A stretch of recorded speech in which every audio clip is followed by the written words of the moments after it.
자, 이제 어제, 지금이 이제 1일차 3교시 고 오늘 이제 3교시하고 4교시 해서 이제 물가랑 환율에 대한 내용을 이제 공부하면서 이제 끝마쳐 보도록 하겠습니다. 근데 어제 이제 어떤 내용을 배웠었는지 간단하게만 짚고 넘어가면 그 OT 시간에는 이제 뭐 제가 왜 이 강의를 하는지 그런 거 이유를 설명을 드렸고, 이제 본격적으로 그 아침 조회 시간에 들어가가지고 이 얘기를 했었죠. 그러니까 모든 국가들의 그 목표가 금융경제를 활용해서 실물경제의 안정적인 성장을 만들어내는 게 모든 국가들의 가장 그 중요한 목표였다. 그리고 이 안정이라는 게 물가 안정을 의미했었고, 두 번째가 이 성장이 경제 성장을 의미했었다. 그래서 이 두 가지 목표에 대해서 이해를 하는 게 이제 저희가 이번 어제 오늘 모이면서 이게 이제 잡아가야 할 가장 중요한 내용인데, 그래서 이제 여기 이렇게 시작을 했었죠. 물가 안정이라는 목표에 대해 먼저 이해를 해보자 해가지고, 물가는 이 세상의 모든 돈의 양을 끌어모은 다음에 이거를 물건의 양으로 나눠주는 이런 내용이라고 얘기를 했었습니다. 그래서 이 돈의 양을 이제 1교시 때 배웠고, 여기에서 이제 키워드를 금리라는 걸 뽑아냈었고, 그다음에 물건의 양에 대한 키워드를 요거 2교시 때 이걸 배웠었는데, 여기서 이제 저희가 한 국가 안에서 뿜어져 나온 물건의 양이 GDP라고 표현이 되고, 이 GDP의 변화율이 경제 성장률을 의미하는데, 좀 더 정확하게는 그 이식 있죠. 명목 GDP의, 그러니까 우리가 그 해의 가격에 그 해의 생산량을 곱한 게 명목 GDP인데, 여기에는 실질 GDP랑 물가 요소가 결합이 된 형태였다. 요 정도 포인트 이제 복습을 하고 가면 이제 어느 정도 상기는 되셨을 것 같아요. 그래서 자, 그러면 오늘은 이제 어제 저 1교시 돈의 양에 대해서 배웠고, 2교시의 물건의 양에 대해서 배웠으니까 이제 이 물가 안정이라는 이 물가에 대해서 이해할 수 있는 기본적인 재료 두 개를 다 배운 거예요. 그러면 이제 본격적으로 오늘 이제 물가에 대해서 3교시가 이제 어 여기서의 키워드가 이제 물가입니다. 그래서 얘에 대해서 이제 배워볼 건데, 우리가 이제 어디부터 시작을 할 거냐면 그 2교시에 괜히 지웠네. 다시 한 번만 써볼게요. 명목 GDP는 실질 GDP에 물가 요소가 결합된 형태다. 요렇게 약간 정성적인 이해를 했었어요. 그런데 이제 어제 이게 우리나라, 그러니까 예시를 들어서 이게 한 2200조고 얘가 한 2050조 정도 됐었거든요.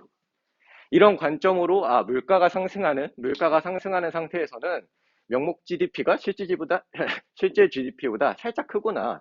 이런 식으로 이제 대충 실질 GDP를 구하기 위해서는 명목에서 물가 요소를 걸러내 줘야 된다라는 되게 정성적인 표현으로 배웠는데, 오늘은 요 식을 좀 제대로 한번 써볼 거예요. 그러면서 요 물가 요소, 우리가 배워야 될 핵심 예에 대해 이제 집중을 해볼 건데, 이런 관점으로 보면 되게 좋을 것 같아요. 명목 GDP가 만약에 2200조다. 실질 GDP가 2000조다. 그러면은 물가 요소는 2000조라는 애를 1 플러스 10%에서 얘를 10% 뻥튀기 시켜주면 명목 GDP라는 애가 나온다라는 관점으로 식을 좀 이제 제대로 써보면,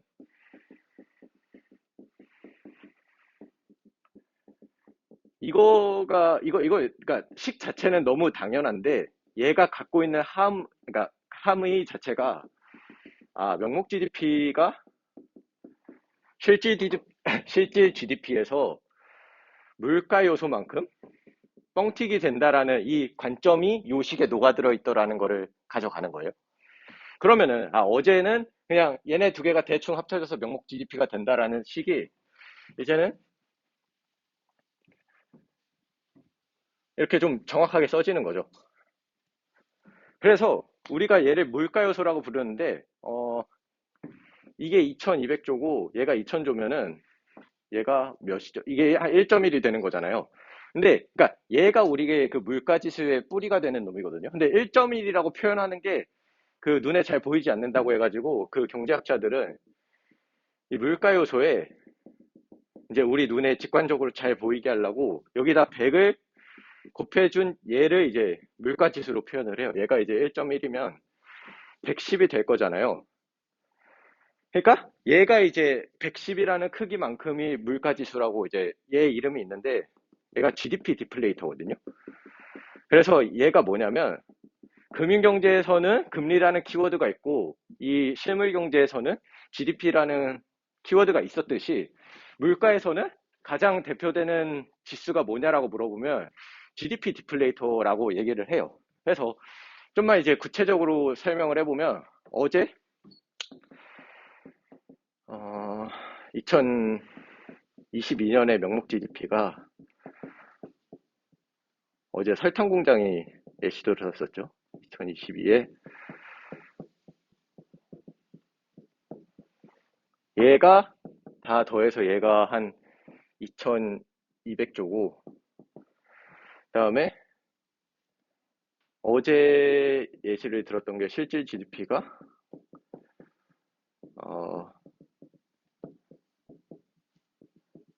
그러니까 어제 했던 내용 그 기억나시나요? 그러니까 이 내용은 고정시키되 2020년으로 요 기준연도를 잡아줌으로 인해서 실질 GDP 구해냈었던 그 과정 기억나시죠? 오케이. 그러면 요게 어제 한 2050조 정도였던 거잖아요. 그러면은 물가 지수는 이 지금 실질 GDP는 명목 GDP 때문에 명목 GDP이기 때문에 이렇게 나눠준 거거든요. 그러면은 자 2200을 2050으로 나누면 그러니까 107 정도 돼요. 107.3인가? 아무튼 107 정도의 물가 지수를 가지고 있는데 물가 지수가 107이야라고 딱 얘기하면 뭔가 느낌이 없잖아요. 그러니까 물가가 그래서 올라왔던 거야, 내려왔던 거야 라는 감이 없거든요. 이 감을 잡으려면 우리가 2020년도의 물가 지수를 잡기 위해서 이렇게 뽑아내긴 했지만 요거를 우리가 이 숫자를 뽑아내온 그 끌고 왔던 논리 중에는 2020년을 기준연도로 잡았다는 그게 있는 거잖아요. 그러면은 이제 그 우리가 얘가 107이라는 게 어떤 느낌이 있는지 확인하려고 2020년도의 상황을 한번 봅시다. 2020년도의 실질 GDP는 그러니까 2020년도라기보다는 기준연도 그 GDP 상황을 본다라고 생각하시는 게 훨씬 더 수월하실 거예요. 그래서 하면은 얘네 이제 뭐 자세히 쓸 것도 없는 게 2020년도의 명목 GDP는 여기 당연히 2020이고 2020이겠죠. 근데 실질 GDP도 기준연도가 2020년도인 상태에서는 실질 GDP도 다 2020으로 써지는 거거든요. 여기까지 따라와 주시나요? 그러면 이거 뭐야 여기서 약분되고 100을 더하면 기준연도의 물가지수는 무조건 100일 수밖에 없구나. 여기까지. 그러면은 이제 느낌도 조금 더 오는 거예요. 2020년도의 GDP 디플레이터, 2020년도의 물가지수를 나타내는 GDP 디플레이터는 무조건 100인데 2022년도에 물가지수를 나타내는 107이에요. 물가가 7%였네.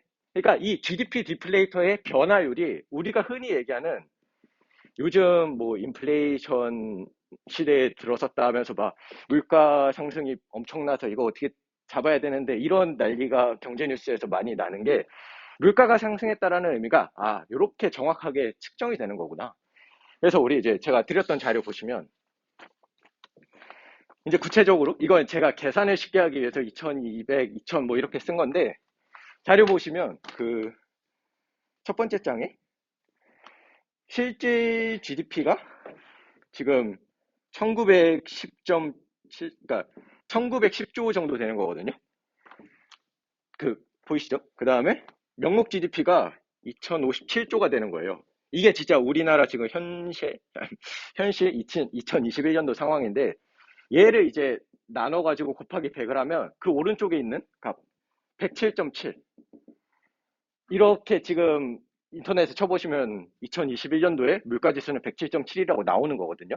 그리고 그 107.7 옆에 가로치고 2015는 100이라고 써 있잖아요. 그러니까 이게 저희는 2020년을 기준연도로 생각을 해서 계산해서 이렇게 온 거였는데 지금 2021년도 거를 계산하기 위해서 이 통계청에서는 2015년도를 기준연도로 잡았구나. 2015년도를 기준연도로 잡았기 때문에 2015년도의 물가지수는 100이다.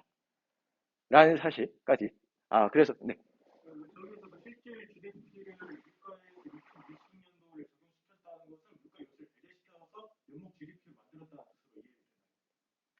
다시 한 번만 말씀. 네네.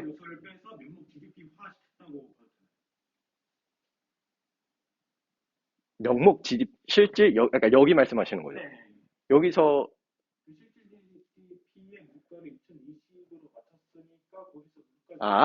네, 이해했습니다. 그러니까 2020년도에 명목 GDP는 요거잖아요.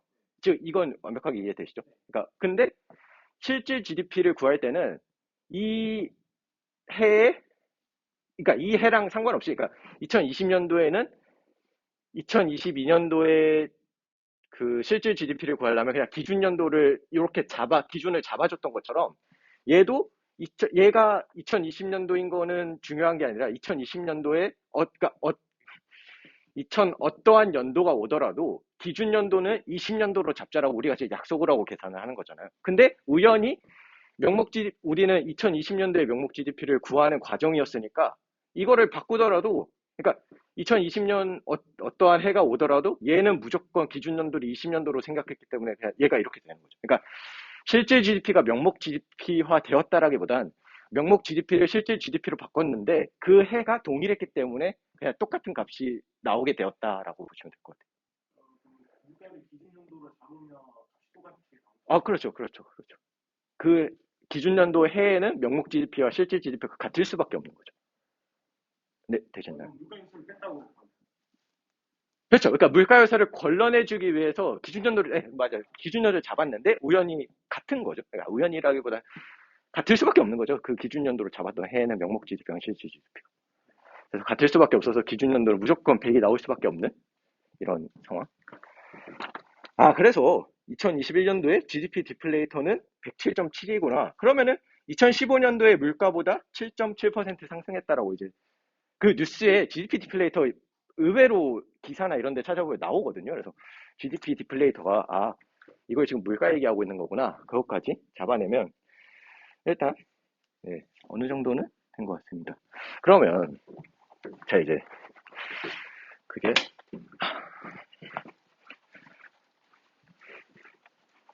교재로 보시면 18쪽 하고 있거든요. 지금 18쪽에 지금 왼쪽 라인을 이제 설명을 다 드린 건데 그러면 GDP 디플레이터가 물가 지수라는 사실을 알았죠. 그러니까 이거를 약간 조금 이미지화 시켜서 해보면 이 장바구니에 모든 물건을 담는 거예요. 뭐 칫솔, 뭐 시멘트, 석유, 뭐 이불, 침대, 노트북, 스마트 모든 걸 다 담아서 물가를 이렇게 해서 물가 지수를 이렇게 측정을 해봤더니 요게 GDP 디플레이터거든요.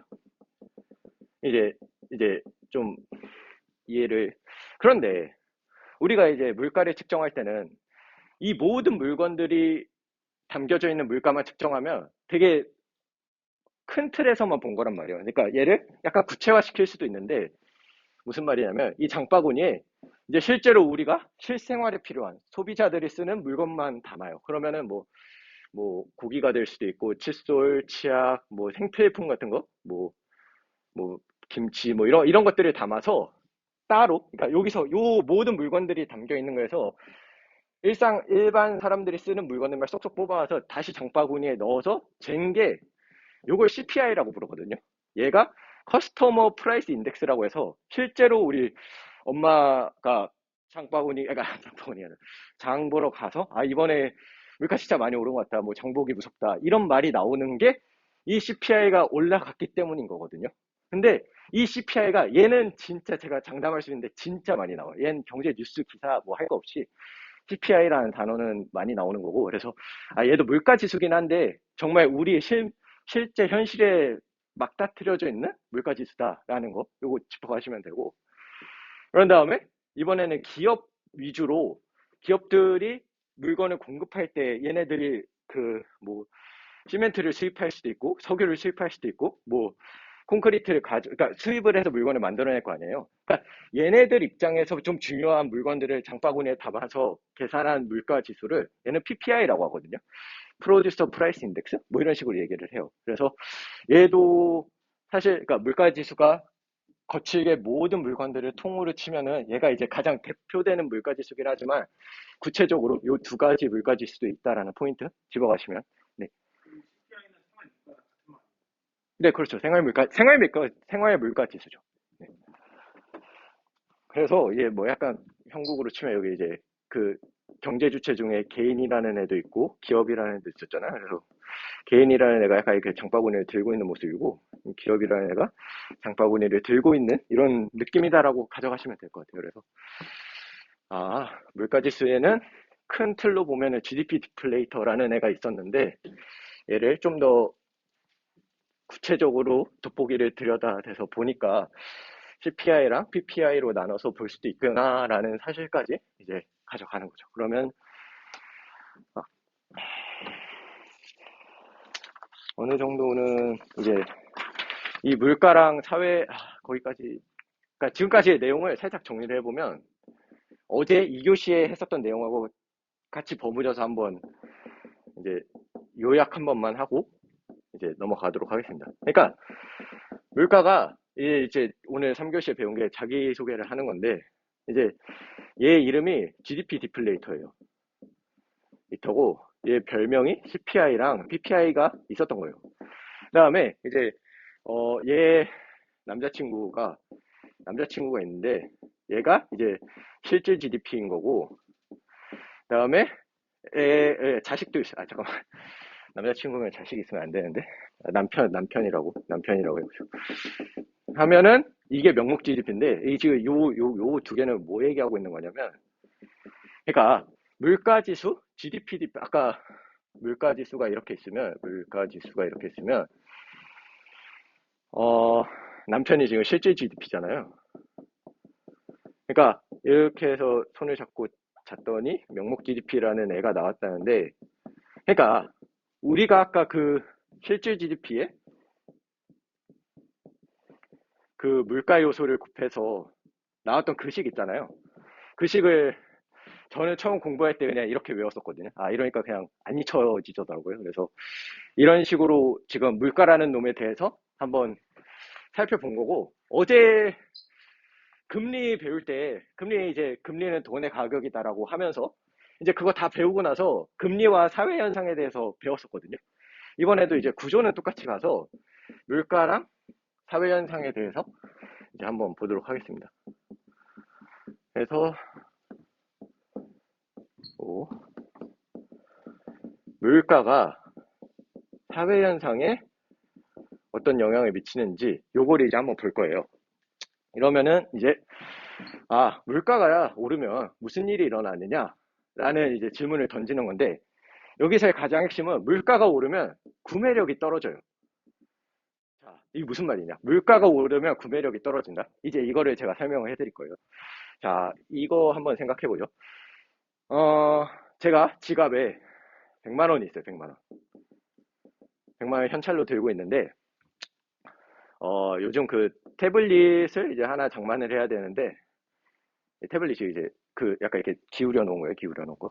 얘가 이제 100만 원이에요. 그러면은 이제 100만 원이 지갑에 있으니까 이거 하나 살 수 있을 거 아니에요. 근데 물가가 뛰면 태블릿이 오늘 이제 자고 일어나서 내일 가봤더니 102만 원이 되는 거예요. 그러면은 내 돈은 내가 뭐 어디 어제 술 마시면서 돈을 쓴 것도 아니고 뭐 그것도 아닌데 물가가 올라서 어제는 하나 살 수 있었는데 오늘은 못 사요. 똑같은 돈이 있는데. 이게 구매력이 떨어졌다고 얘기를 하는 거거든요. 그러면 우리가 이제 보통 그래서 구매력을 보존하기 위해 예금을 한다 뭐 이런 식으로 많이 표현을 하는데 예를 들어 그러니까 물가가 이렇게 오르는 상황에서 저는 100만 원을 들고 있으면 점점 내가 갖고 있는 100만 원의 가치가 떨어지는 거잖아요. 그럼 이제 살 수 있는 게 점점 줄어드는 거잖아요. 이걸 보존하기 위해 우리가 예금을 하거든요. 근데 예를 들어 예금 금리가 5%다라고 하면은 100만 원이 있었는데 이제 똑같이 이게 뭐 한 달이라고 해보 한 달. 한 달이 지나서 100만 원에 102만 원 물가가 뛰었는데 그러면은 구매력을 보존하기 위해 내가 예금에 넣어놨더니 내 통장은 105만 원이 이렇게 커진 거예요. 그러면은 구매력 보존됐죠. 이거 살 수 있네. 그러면은 심지어 5만 원이 그러니까 105만 원으로 102만 원짜리를 사면 3만 원이 남잖아요. 자, 이게 지금 예금 통장의 명목금리가 5%인 거예요. 근데 물가 상승률이 지금 몇 프로 뛰었죠, 이거? 100에서 102만 원이면 2%뛴 거잖아요. 얘를 뺐더니 그 3만 원, 3%라는 놈이 나왔는데 저희는 얘를 입에 붙어버려가지고 실질 금리라고 표현을 하는 거예요. 그러니까 은행에 가면은 5% 실제로 5% 그러니까 이런 은행원들이 이렇게 얘기를 하는 거죠. 고객님 이번 통장 그 예금 가입하시면 5%를 가지지만 물가가 2% 오르는 상황이라면 실제로는 3%밖에 못 가져가시는 거예요. 뭐 이런 식으로 얘기를 하는 거예요. 그러면 이 시까지 저희가 정리가 됐으면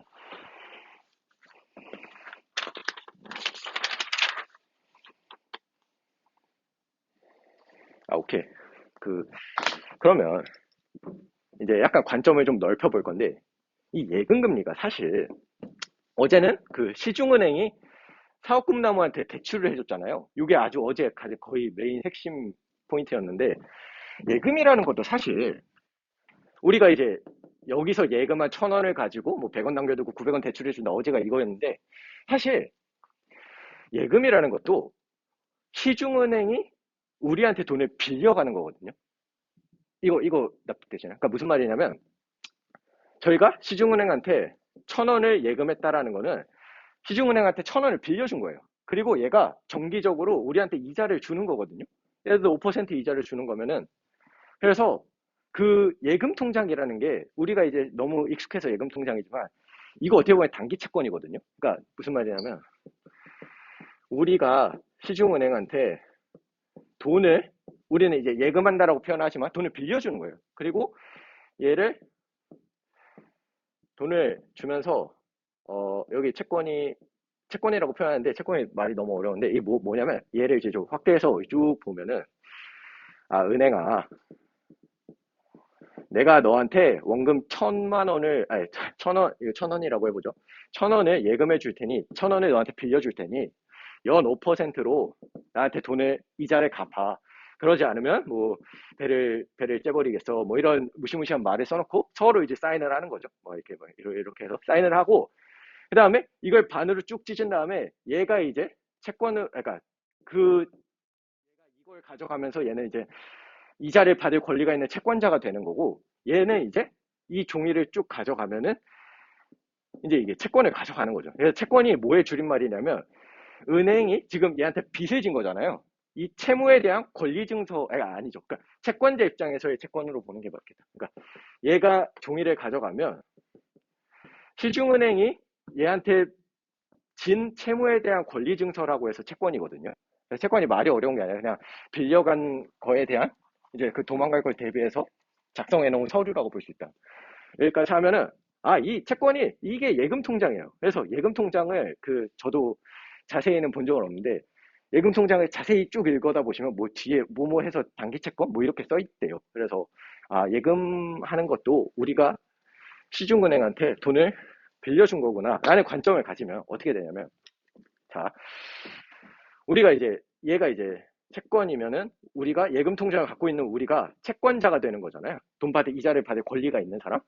그러면 명목금리 5%에 물가가 2%면 실질금리 우리의 구매력은 한 3%가 보존되는 건데 물가가 이제 2%가 아니라 뭐 7%?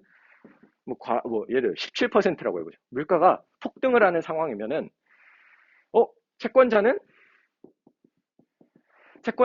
울 수밖에 없어요. 왜냐면 이게 아이패드가 100만 원에서 117만 원까지 뛰는데 실제로 얘는 105만 원밖에 안 되는 거예요. 그러니까 채권자는 그 시중은행으로부터 5만 원이라는 그냥 고정된 현금으로만 받는데 물가가 폭등해버리면 이거 구매력이 보존이 안 되는 거예요. 그래서 좀 얘기가 장황하게 길어졌는데 물가가 오르면 구매력이 떨어지면서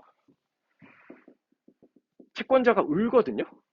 그렇죠. 당연히 구매력 보존이 안 되니까 이게 너무 커져버리니까 그러면 채무자는 시중은행은 이 원래 그러면 안 되긴 하겠지만 시중은행은 살짝 속으로 약간 웃고 있을 거예요. 왜냐면 얘한테 갚아줘야 될 돈이 매년 5만 원씩 줘야 되는 건데 이 5만 원의 가치가 되게 휴지 조각화 되어 가고 있는 거잖아요. 그러니까 이거를 갚아내는 게 시중은행은 이제 뭐 아이패드가 뭐 117만 원인 상황에서 5만 원어치 정도의 돈은 뭐 되게 휴지 조각화 되었다라고 보는 거죠. 그러면서 물가가 오르면 채권자는 울고 채무자는 웃는다. 반대로 물가가 빠지는 상황에서는 구매력이 올라가면서 예를 들어 아이패드가 100만 원이었는데 아이패드가 70만 원 됐어요. 그러면은 내가 100만 원을 들고 있었을 때 하나 살 거 100만 원이 70만 원 물가가 빠지니까 70만 원짜리 하나 사고도 30만 원이 남네. 구매력이 올라간 거죠. 그러면 반대로 이렇게 되면 채권자 웃겠죠? 채무자 울겠죠? 그러니까 시중은행이 돈을 갚아줘야 되는데 5만 원을 갚아줘야 되는데 물가가 뭐 아이패드 하나에 70만 원밖에 안 하는데 5만 원씩이나 갚아줘야 되는 거예요. 그러니까 이제 휴지 조각을 갚아야 되는 게 아니라 뭐 좀 더 뭐랄까요? 휴지 그러니까 훨씬 더 가치 있는 돈, 그러니까 힘이 세진 구매력이 세진 돈을 똑같은 양을 갚아주는 모습이 되는 거죠.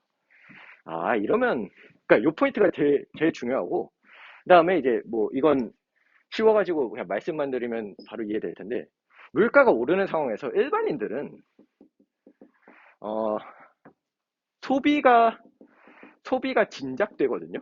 그 다음에 물가가 빠지는 상황에서는 일반인들은 소비를 이연시킨단 말이에요. 무슨 말이냐면 물가가 이렇게 쭉 오르는 상황에서는 오늘 아이패드 100만 원, 내일 110만 원, 내일 120만 원이면 오늘 사야 된단 말이에요. 그러니까 갖고 있는 돈을 가지고 오늘 미리 그러니까 더 뒤로 가기 전에 빨리빨리 더 가격이 오르기 전에 빨리빨리 사야 돼요. 근데 물가가 쭉 빠지는 상황에서는 100만 원, 90만 원, 80만 원이면 나중에 사는 게 훨씬 더 이득이거든요. 그러니까 오늘의 소비를 내일로 되게 미루는 게 물가가 빠지면 사람들이 그렇게 행동을 한다는 거죠. 이 정도까지 이제 물가와 사회 현상에서 물가가 사회 현상에 영향을 주는 거는 살펴보면 되고, 네. 그 일본 같은 경우는 마이너스 금리 적용하고 있는데 그러면 그 시중 은행에서는 고객을 채권자로 보지 않는 거예요.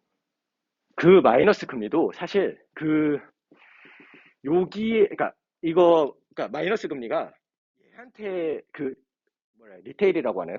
진짜 우리들 현실의 일반인들, 그러니까 뭐 옆집 할머니, 윗집 아저씨 뭐 이런 사람들한테 마이너스 금리를 적용하는 게 아니라 이거 조금 들어가면 시중은행에 여기 어제 지급준비율 있다라고 했잖아요. 근데 여기를 조금 더 넘게끔, 그러니까 7% 정도까지 법정으로 무조건 남겨놔야 되는 거고, 그 이상 남겨두면 여기를 초과 지급준비금이라 하거든요. 그러니까 마이너스 금리는 여기다 때리는 거예요. 그 정책적인 마이너스 금리는 여기다 때리는 거라 이 일반인들하고는 상관이 없어요. 그러니까 마이너스 금리는 하면은 사람들이 은행에 돈을 맡길 이유가 없는 거죠. 그러니까 100만 원 들고 가서 이제 얼마나 줘요? 그럼 뭐 마이너스 5%, 마이너스 5%입니다. 이거 무슨 말이냐면 내가 100만 원 줬는데 다음에 오니까 내 돈 95만 원 깎여 있다란 말이에요. 누가 그러니까 리테일에서 실제로 와서 그렇게 그러니까 그거는 되게 정책적인 마이너스 금리 정책적인 그거라 중앙은행하고 요 시중은행 사이에 관계에 있는 이건데 이거 8교시인가 9교시에 얘기 있거든요. 그래서 아직 거기까지 안 나갈 거라. 근데 어쨌든 마이너스 금리는 시중에다가 적용시키기 굉장히 힘든 그런 거다라는 것까지. 돈만 연주고 돈만 보강하는. 그러니까 관점은 보관비로 가져가는 거죠. 네, 실제로 그거는 일어나기 되게 쉬운 현상은 아니다라는 것까지 정도 알면 될 것 같아요. 그리고 이제 사회 현상은 어제 길게 설명했던 수요 공급 곡선 이제 바로 가져가실 수 있을 것 같아요. 그러니까 물건을 공급하려는 애와 물건을 수요하는 애들이 만나서 물건의 가격이 형성이 된다. 이제 바로 오시죠. 그러면은 이것도 어제 2교시에 대한 잠깐의 복습이 될 텐데 물건을 공급하는 애는 기업이 될 거 아니에요. 그럼 물건을 어제 사는 애. 물건을 어제 사는 애가 C 플러스, I 플러스, G 플러스, NX. 이거 이제 바로 느낌 오시죠. 그러니까 한 국가 내에서 만들어진 물건이 GDP였는데 이 물건을 사는 애들의 관점에 따라서 그 GDP를 측정했었잖아요. C 플러스, I 플러스, G 플러스, NX로. 그러니까 물건을 수요하는 애들은 이제 얘네들이라 볼 수 있는 거예요. 그러면서 가격이 형성되고 얼마나 물건이 거래되는지 요게 GDP거든요. 요것이 이제 그림 바로 오시죠. 그러면 사회 현상은 수요 공급으로 표현이 되는데 얘가 이제 물가를 어떻게 들락날락 시키냐 요게 이제 우리 관점인데 요게 그러니까 어제랑 똑같이 요 사이드로 한번 볼 수 있을 거고 이렇게 한번 볼 수 있을 것 같아요. 그러니까 공급이 늘어나고 수요가 없는, 그러니까 기업들은 공급을 막 늘리려고 하는데, 자, 이 늘려지는 상황은 뭐 이런 것들이 있겠죠. 기술 혁신이 일어났다. 이러면은 더 낮은, 그러니까 예를 들어 스마트폰 하나 만드는데 뭐 50만 원이 필요했는데 기술 혁신으로 이제 20만 원만 필요해. 그러면은 훨씬 더 공급을 늘릴 수 있을 거 아니에요. 그러면 공급 곡선이 여기서 점점 늘어나겠죠.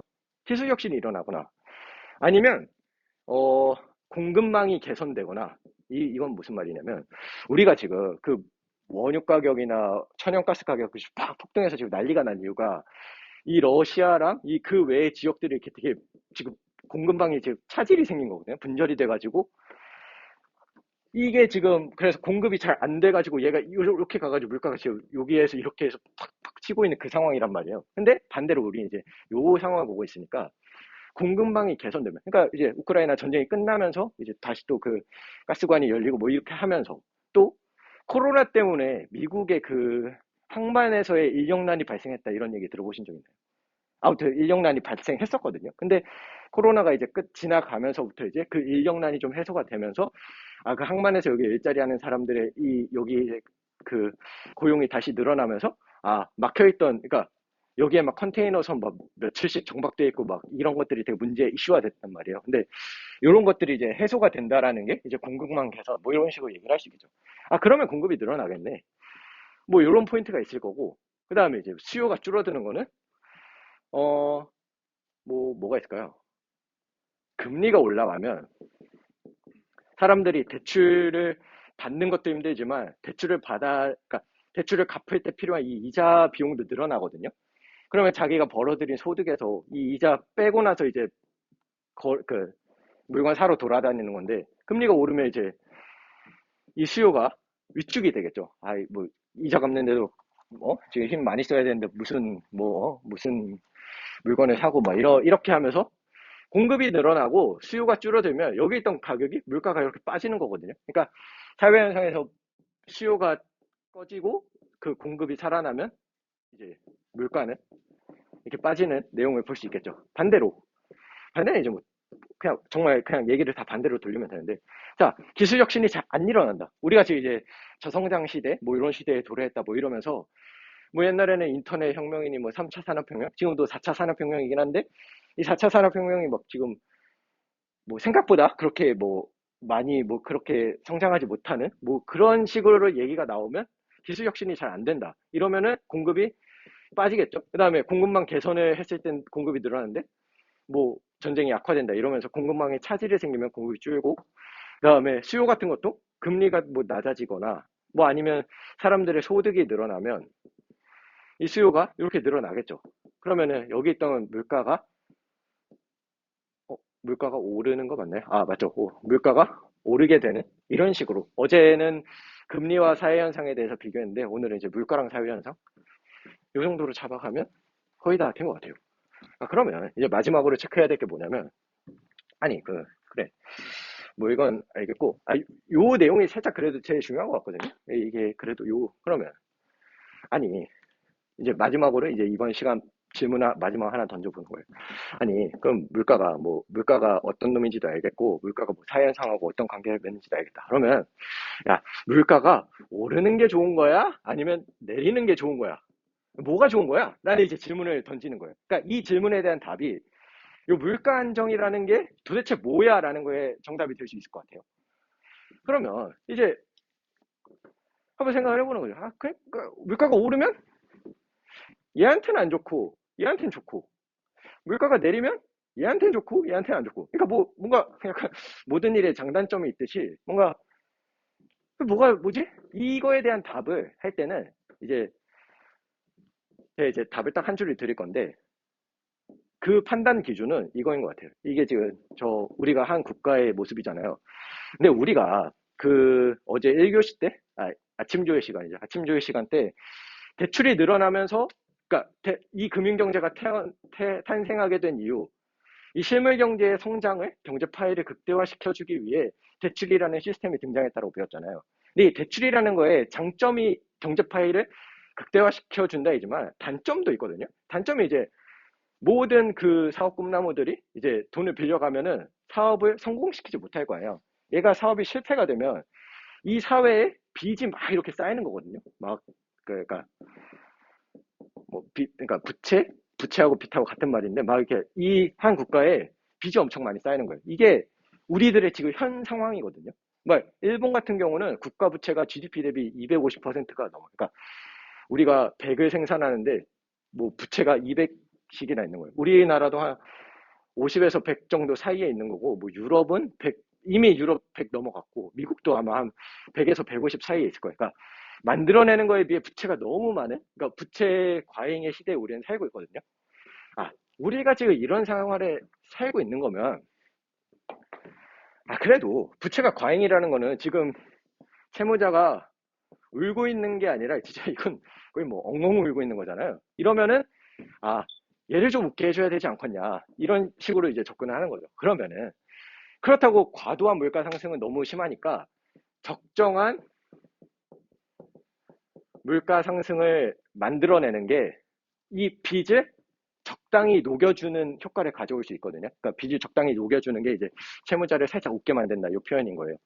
그러니까 적정하니 이제 약간 관리 가능한 수준에서 물가가 어느 정도는 조금씩 올라와 주는 게 맞지 않겠냐라는 게 이제 물가 안정의 진정한 의미거든요.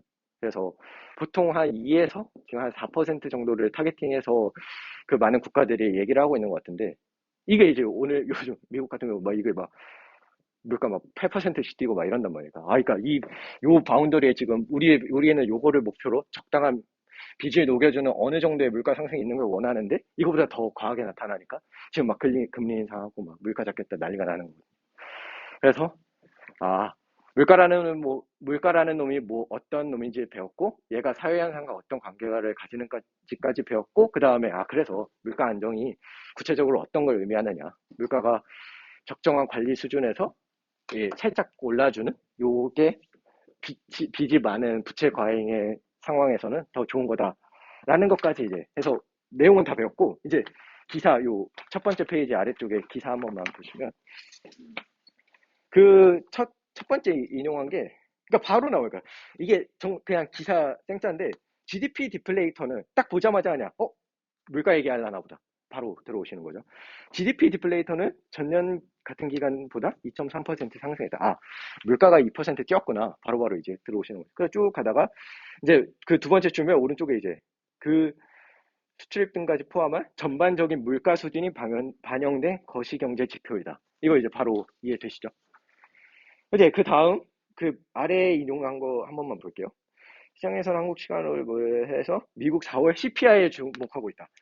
그러니까 아까 그거죠. 물가지수 GDP 디플레이터가 너무 광범위한 놈이니까 얘를 좀 세분화시켜서 CPI랑 PPI로 만들었는데 이제 CPI 얘기하고 그러니까 CPI에 주목하고 있다. 그러면은 이제 우리들 엄마들 장바구니 물가에 관심을 기울이구나 이렇게 생각을 하면 되는 거죠. 그러네. 쭉 가다가 이제 그 아래쪽은 이제 중국 관련된 내용인데 중국 국가통계국에 따르면 중국의 CPI는 전년 동기 대비 2.1% 상승해. 중국의 그 소비자 일반인들의 그 장바구니 무게가 되게 무거워졌구나라는 얘기를 하는 거고 그다음에 쭉 맨 마지막 줄에 중국 PPI는 중국 기업들 입장에서 얘기를 하는 거구나. 중국 기업들 입장에서는 전년 동기 대비 8% 증가했냐. 그러면 기업들의 그 물가 부담도 되게 많이 무거워졌겠구나. 라는 내용까지 해서 일단 3교시는 이 정도로 해서 이제 그 금융경제에서 금리 배웠고 실물경제에서 이제 GDP 뽑아냈으면 요거를 합쳐서 이제 시장이 형성되는데 여기서는 이제 물가라는 두 개 통틀어서 물가라는 개념까지 뽑아낸 거. 이렇게 해서 10분 쉬고 갈게요.